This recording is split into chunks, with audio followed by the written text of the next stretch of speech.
Welcome to Link Together, a family center program. My name is Molly Martsky. I'm a senior program manager at Expecting Health. My journey as a family leader has allowed me to meet so many incredible parents of children with special health care needs and those professionals that work in the field. This program has been designed to share some of our successes as well as some of the struggles and to shine a light on the advocacy community. We'll be delving into honest and transparent discussions. We'll dig into the issues that affect family leaders, including mental health, family dynamics, and the family leadership journey. We'll examine those issues from multiple angles to better understand what it means to be family leaders in driving systemic change. Expect deep dives into everything from how the statement, "I could never do what you do," connotates choice, to those complicated social, cultural, and family dynamics of parenting a child with special health care needs, to that joy and love we found on this unexpected journey. I'm so excited to have you along as we share our stories. Welcome. Thank you for joining us. I'm here with three other friends, and we're going to be talking about conversations that are close to our hearts about raising our kids that have special health care needs and all the kinds of issues that go around with that. So thank you for joining us. I am going to tell you a little bit about myself, and then I'm going to introduce each of them, and we can get this started. So my name is Molly Martsky, and I am from Wisconsin. My husband Paul and I, we have three kids who are young adults now, and our oldest and our youngest are deaf. They were born that way, and that's kind of what brought me into this work. So again, I can't wait to share my story and more of it with you. But welcome, Sarita. Why don't you tell us a little bit about yourself? Thank you so much, Molly. I am Sarita Edwards. My husband, Kareem, and I, we have 5 children, Jeffrey, Ryan, Josiah, Jeremiah, and Elijah. Elijah, our 5th child, was diagnosed in utero with a rare disease called Edwards syndrome, or commonly known as trisomy 18. And we were told that he would pass away in utero during delivery or shortly after birth. And that really started my efforts of advocacy and public policy. So thank you so much for having me. Yeah, awesome. Hey, Linda. Hey. Welcome, and I'm glad you could join us. So why don't you tell us a little bit about yourself and your journey? I will. So I'm Linda Starnes, and I live in the Orlando suburbs down in Florida. And I'm the most seasoned of the women that are here today because both of my children are well into their 20s. And as it just so happens, both of my children have very rare genetic conditions that are very different from one another. And so because they're adults, I've been allowed to disclose. They've given me permission to disclose and talk about them a little bit. But my oldest daughter, who is 29, has Sotos syndrome, and she's also autistic. And then our son, Mac, is 26, and he has something called congenital bilateral perisylvian syndrome. It's a big mouthful. And that has come along with a lot of medical complexity for him, most especially. And they have varying abilities and capacities. Wonderful young adults and living mainly their own lives at this point.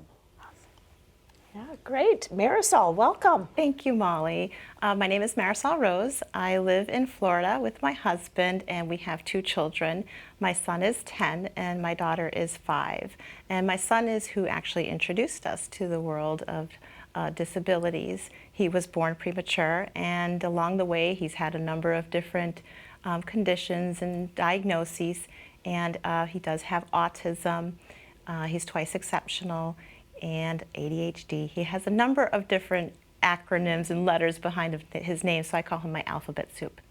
And then my daughter is 5, and she has Down syndrome, and they both are very active and keep me extremely busy. I'm sure. Yeah, so, well, thank you guys. I really am excited to share stories and learn more from all of you, but why don't you tell us all a little bit about, what you're doing now? Like, how we kind of heard why you're into this work, but tell us a little bit more about what you have going on right now. So right now for me, my professional background is healthcare administration and patient access. I've worked in healthcare for probably 22 years, maybe. And then we found out that we were pregnant with Elijah. Because of the complexities of prenatal care and what we were expecting to live with on the journey, we decided that I would leave my professional career and just be fully dedicated to Elijah. And so we did that, and 2 years into that life, we saw a need to just bridge the gap between receiving our rare diagnosis and trying to coordinate care. And so we decided to start a foundation, the EWE Foundation, and today I serve as CEO and president. EWE is Elijah's initials, Elijah Wayne Edwards.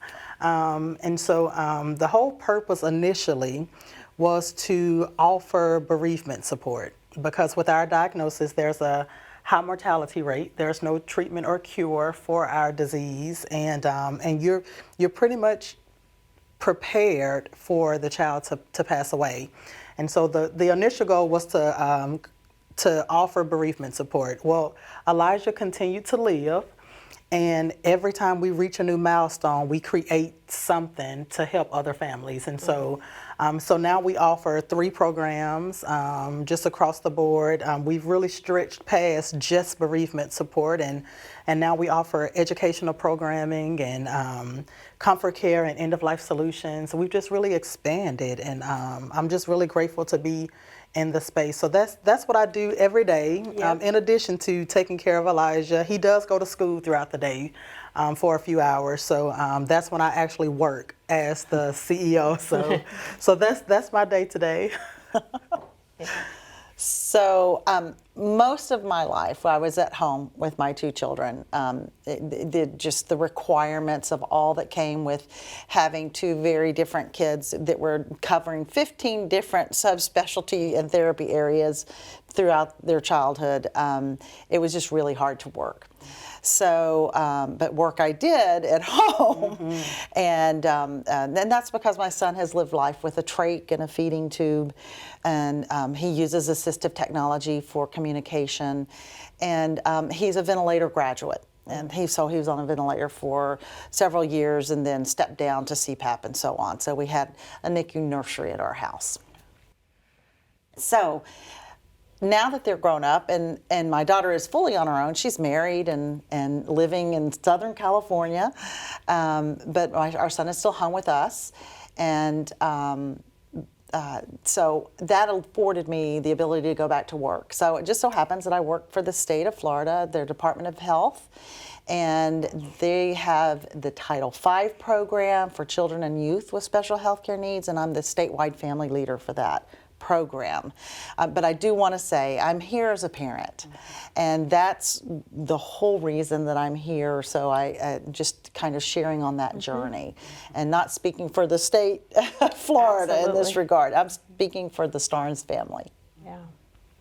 I was not prepared to be an advocate. I actually studied art history in college, and I went into banking afterwards. I took a little bit of time off and had my son, and he was actually the one who introduced me to the world of disabilities and advocacy and what that all meant. So he was in the early intervention program, and it was when he graduated at age 3 that my therapist, at the time his therapist, had told me about a position that was open at the local early intervention office. As a family resource specialist, which is essentially a family representative. So I jumped on it, and after about a year in the program, I found out I was pregnant with my daughter, and she had Down syndrome.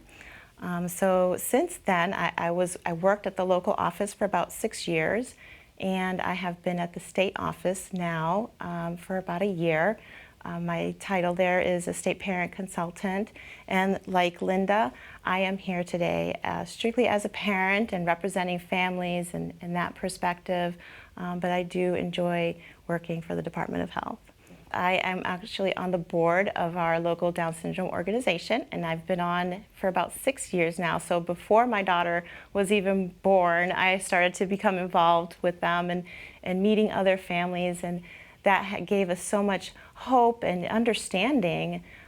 So I feel like I need to contribute back to all of that they've done for us and our family, and that is Minnesota Buds. I'm very proud to be part of that local Down syndrome organization. Yeah, those local community organizations do provide a lot of support Good and support. stuff like that. So, yeah, and I get the pleasure of being the senior program manager at Expecting Health, where I get the privilege of working on the National Genetics Education and Family Support program, which is a federally funded program that really is looking at developing leadership, family leadership within the genetics network and the genetics field and stuff like that. And I get to do great things like have conversations like this, and I love that. But my journey's been long. It's been one of, I feel a lot of parent leaders, family leaders, that you kind of take pieces here and there. A lot of volunteer work, some paid work, sat on some boards, did local stuff, did state level stuff.